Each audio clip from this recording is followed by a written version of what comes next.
episode of candlestick patterns. Today we are going to talk about a candlestick pattern called Bearish Harami. So if you can see here, there is a big green candle and a small red candle has been formed here, which is completely centered and within the green candle. This pattern is called Bearish Harami. A few things you need to take care.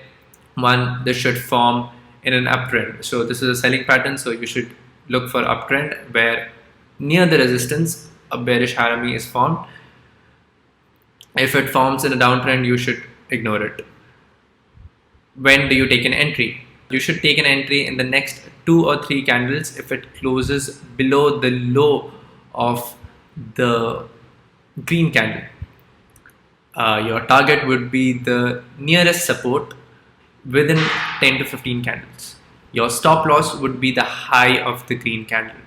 If the trade backfires and it goes above that, you should probably exit. I will show you an example. If you can see, this is a chart of Indigo.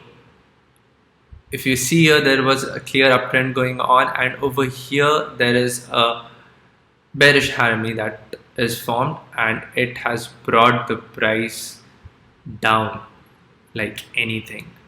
So you could have taken an entry anywhere between 1840s and you could have booked your profit by 1480s, that is around 400 rupees profit. So that is bearish harami for you. I will come back another candlestick pattern in the next video. Keep watching. Cheers.